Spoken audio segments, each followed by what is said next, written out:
নমস্কার বন্ধুরা, আশা করি আপনারা সবাই ভালো আছেন।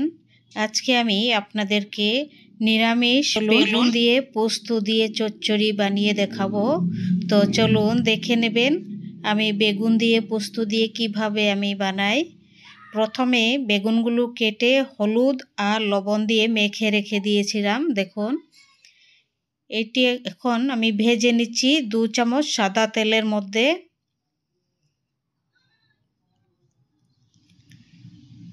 এটি এখন অল্প একটু পাল্টে দিচ্ছি। খুবই মিষ্টি এই বেগুনটি। কড়াইটি অল্প একটু পরে দেখবেন একদম কালো হয়ে যাবে, কিন্তু বেগুন ভাজা সুন্দরই হবে।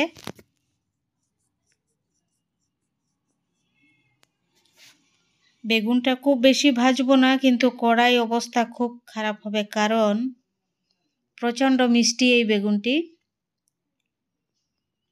দেখুন কেমন হয়েছে, কড়াই হয়ে গেছে বেগুন ভাজা, তুলে নিচ্ছি।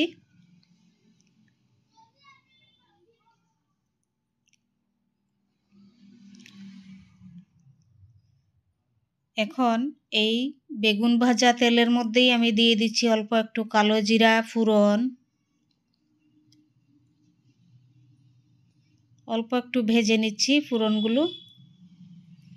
ভাজা হয়ে গেছে, এখন দিয়ে দিচ্ছি 2 চামচ পোস্ত বাটা আর 2টি কাঁচা লঙ্কা, 1 পিস আদা, মানে আধা চামচ আদা বাটা, 2টি কাঁচা লঙ্কা। এখন দিয়ে দিচ্ছি আধা চামচ লবণ, আধা চামচ হলুদ, আধা চামচ কাশ্মীরি লাল লঙ্কা পাউডার দিয়ে এখন 2 মিনিট এটি একটু কষাবো।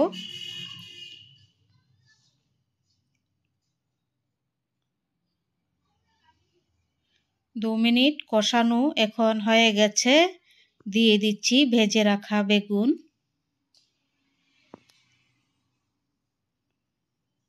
দু মিনিট এটি ঢাকা দিয়ে অল্প একটু সেদ্ধ করে নেব।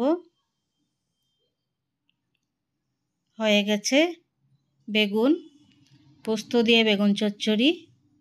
আপনাদের কেমন লেগেছে আমাকে কমেন্ট করে জানাবেন অনুগ্রহ করে।